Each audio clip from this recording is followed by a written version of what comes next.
والله يكز ددر ما قدني أزانكم حتى تعيش قدني أزانكم والله بعام رمضان كان هم يخوشه عوي وصار بتعبد والله زور باش الحمد لله زور باش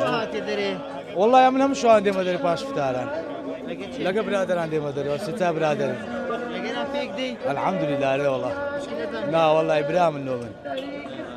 سلام او رمضان بريار دا قردني شيء آذان نكي والله يكز ددر ما قدني أزانكم حتى تعيش قدني أزانكم شي برامبر تو كردو والله ما ريتك دائما ما ريشي ليه تيكسي مالي داي باب صفتي كردو بو صفتي والله صفتي باشي نبو الحمد لله هي صفتي شي باشي نبو قدش صفتي باش نبو اوي ناخ بيز بي قد ناخي خايا ناخ رمضان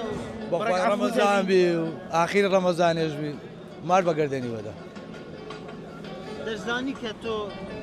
بين اللقرينيا نايز بينهم لقرين ايوا جيجن هاد بخوي جوجن بي اخير رجع قيامتي بلسا قبرانش بي مال بقردني ودا ديار زور داخل داخله دلم والله طبعا دبي داخله دلوي خرابة برامر بكات طبعا دبي بروجي دبي الحمد لله ايه بروجي الحمد لله نيجو طاعتي خود دكي الحمد لله اكو دبي سلكم كسي خنابي هاورد بو نا هورينا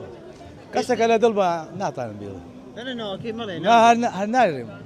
نايرم بيزناك أبى لا أدري خو ما قاعدين يا زلمه لا والله ما بقدر